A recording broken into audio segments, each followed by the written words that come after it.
Hi, my name is Lavinia. This is Peter. Welcome to Games Made Easy, a channel where we learn board games quickly and easily. Today, I want to teach you and give you tips on how to play Santorini, a beautiful game that's a lot more challenging than it first appears. What's great in this game is how unique it is. Visually, it's stunning. And as you learn how to play, you realize it's a great tactical game. If you enjoyed this video, consider subscribing and clicking the like button. It helps a lot.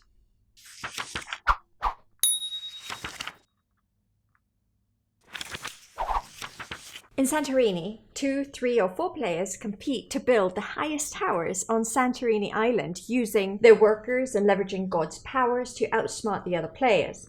You win the game if either of your builders reaches the 3rd level of one of the towers, or if the other player's builders can't move anymore.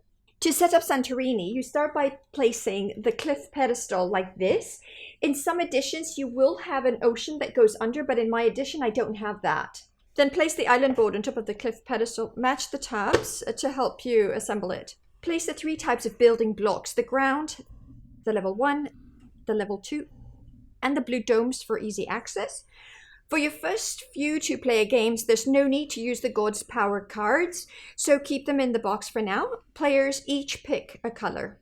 Now, to start a 2 or 3-player game, starting with the youngest player, and then each player places their 2 workers onto any unoccupied spaces on the board.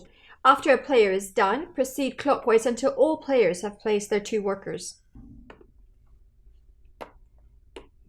Now we're ready to play. Santorini is very simple to play as each turn only consists of 2 steps. You move and you build. I'll start showing you how to move.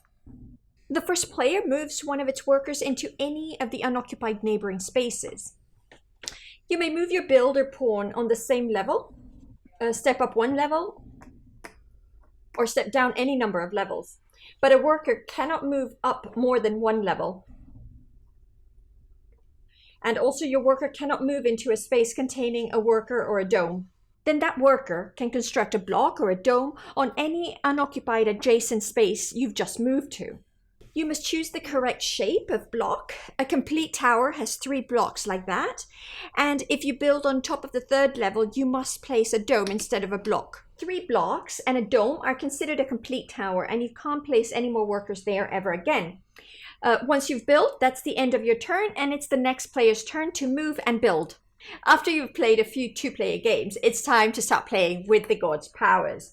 These cards represent 30 thematic gods that give you a special ability that you can use throughout the game. You set up the God's powers at the beginning of the game after you've set up the island, but before you select the first player. Note that while all gods can be used in a 2-player game, check this icon here to see if they can be used in a 3 or 4-player game. One player selects a number of god powers equal to the number of players. The player who picked the God's powers will pick last. The player on his left will pick first, and on until all the gods have been picked.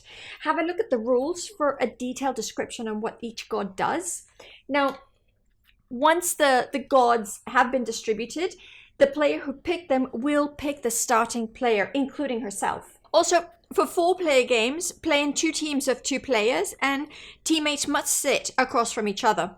While players share control of the 2 workers, each player can only use their own god power. During setup, the first player in the team will place the workers, and the second one will take the first turn. Once setup is done, it will proceed like a basic game, just taking into account the power of the gods.